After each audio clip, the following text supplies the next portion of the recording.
You guys do not skip a beat. I posted a quick story about Battle of the Builders for SEMA. Well, this beautiful face no longer applies for the SEMA Young Guns program. I was probably like 12 when this car was first started to be built. And I spun around and something showed up in the background of the shot on Instagram long before I was ready to announce it. And I had at least 30 messages within about 10 minutes. You guys are sharp-eyed. Well, I guess the secret's out. There it is.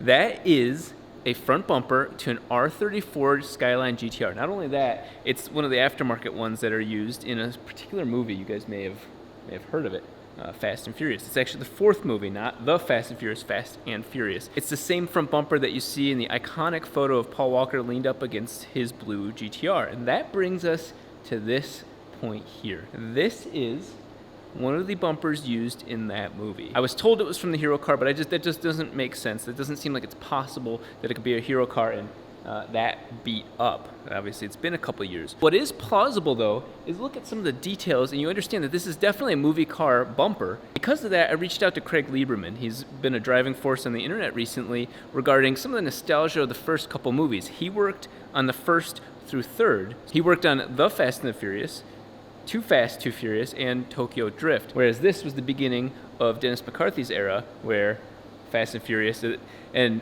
for me, it's the beginning of the character Giselle, beautiful Gal Gadot, not Gadot, Gadot, Israeli gorgeous. Sorry, I forgot about there's cars in that movie. I won't name any names as to how I got this, partially because I don't want to get anybody in trouble. I'm normally a loudmouth and I get people in trouble. And I would just want to say I'm very appreciative of this kind gesture from multiple people involved. It comes at a time where I'm doing a lot. I'm pushing myself to the limits. And it was kind of a appreciation for finishing the project we've all talked about for a long time and putting words into action. This has been, I don't know. Could you imagine what bumper could be better than having that? I can't, maybe Ecto 1, but that would be a massive piece of steel just chromed. You could almost fake that with any old Cadillac. Regardless, that would be the next possible bumper that I think would be sick. This is probably the most iconic. Maybe I'm not allowed to have it. We sure as hell collectively aren't allowed to have the car that's attached to, and by the time we are, it'll be overinflated in price and untouchable. That's a very unfortunate thing because it's a pretty cool car. Let's take a look at some of the details of this bumper. If there's ever a telltale sign that this bumper was used in a movie, it would be this.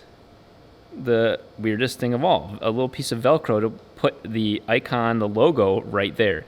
The reason that means so much to me is because there is the hero car, and that's the one that you see for sale, I think over in Europe at some point recently. But then there were also several rear-wheel drive versions of the vehicle used for the stunts. Unlike, for the record, the Too Fast, Too Furious silver and blue car, those were all GTRs. Those were all the correct car. This movie, there was one hero car, and then all the rest of the ones that were used in stunts were rear-wheel drive, like GTSTs. I think, if anything, this bumper was a stunt bumper used on one of those cars. It gives the reason why it's so damaged, aside from it being stored for a little while, and the reason it would be treated as such. I mean, look at the backside.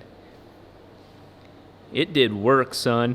This thing is reinforced. It was meant to perform. And of course, from a distance, except now we're in 4K world, it almost looks passable. I haven't cleaned it, nothing. I wanted to verify information before I started spouting off that I have something so iconic. How cool. My plan with this is oddly enough very similar to my plan to begin with, is that I have the original front bumper to my Montego Blue FD. That's the very first car I started with. Nice 19-year-old vehicle. As well as my Euro spec version of the Diablo front bumper. Technically, I have the front bumper for this. I should get replaced. And then, for some reason, I have a CTSV front bumper. I want to take all of those bumpers and place them, like I have all those hoods. I want to place the bumpers up on the wall, stacking them against each other, and have some nice indirect or direct lighting, making those look pretty iconic. That was already my plan.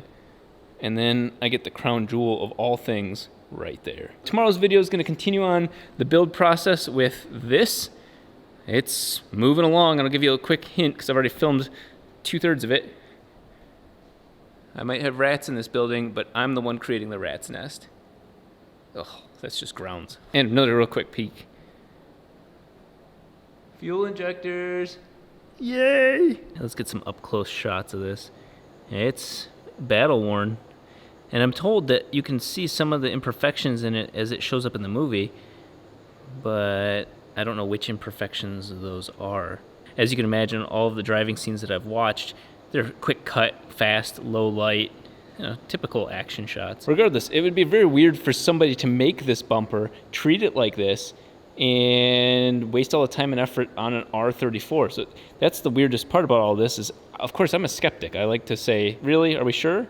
But this one's leaning towards very plausible. If the Mythbusters are here, it would get that stamp of plausible.